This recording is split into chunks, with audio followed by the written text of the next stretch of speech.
Welcome to Kashiv Tamil tech news. So இன்னைக்கான Tamil tech நியூஸில் நம்ம பார்க்க போகிற ஃபர்ஸ்ட் நியூஸை பார்க்கலாம்.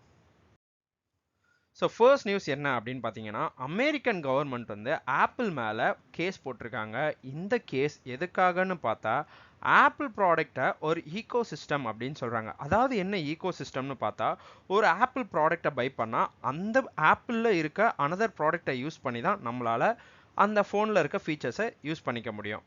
அதாவது மற்ற எந்த ப்ராடக்டோட கம்பேட்டபிலிட்டியும் அதுக்குள்ளே வராது.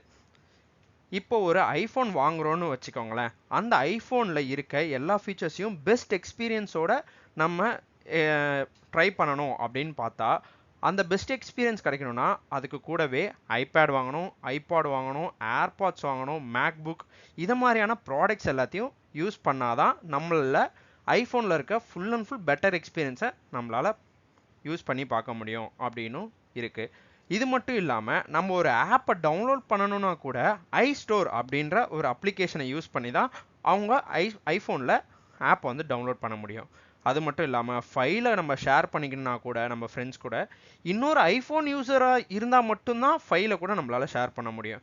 இது மட்டும் இல்லாமல் மேஜரான ப்ராப்ளம் என்னன்னு பார்த்தீங்கன்னா, அவங்களோட மொபைலில் இருக்க ஐஸ்டோரில் நம்ம ஒரு ஆப்பை டவுன்லோட் பண்ணோன்னா ஆப்பிளுக்கு 30% ஆஃப் கமிஷன் டெவலப்பர் வந்து கொடுக்க வேண்டியதாக இருக்குது. டெவலப்பருக்கு 70% தான் வருது. ஸோ இதெல்லாம் கருத்தில் வச்சு தான் அமெரிக்கன் கவர்மெண்ட் இந்த கேஸை வந்து போட்டிருக்காங்க. அடுத்த நியூஸ் என்ன அப்படின்னு பார்த்தீங்கன்னா, ஜெனரேட்டிவ் ஏஐயை ஃபர்ஸ்ட் கொண்டு வந்த ஒரு மியூசிக் ஸ்ட்ரீமிங் பிளாட்ஃபார்ம் தான் ஸ்பாட்டிஃபை. ஸ்பாட்டிஃபை கம்பெனி அவங்களோட ஏஐ பிளாட்ஃபார்மை நெக்ஸ்ட் லெவலுக்கு கொண்டு வரதுக்கான பேச்சுவார்த்தையை நடத்திக்கிட்டு இருக்கிறதா வெளியிட்டிருக்காங்க. இந்த அப்டேட் வந்து எதற்காக அப்படின்னு பார்த்தீங்கன்னா, ஸ்பாட்டிஃபை பீட்டா யூசர்ஸ்க்கு மட்டுமே அவைலபிளாக இருக்க இந்த அப்டேட் வந்து ஸ்பாட்டிஃபை ஏஐ பிளேலிஸ்ட் ஃபீச்சரில் என்ன பண்ண முடியும் அப்படின்றத பார்த்தா, டெக்ஸ்ட் ப்ராம்ப்டை யூஸ் பண்ணி ஈஸியாக பிளேலிஸ்ட்டை கஸ்டமைஸ் பண்ணிக்கலாம்.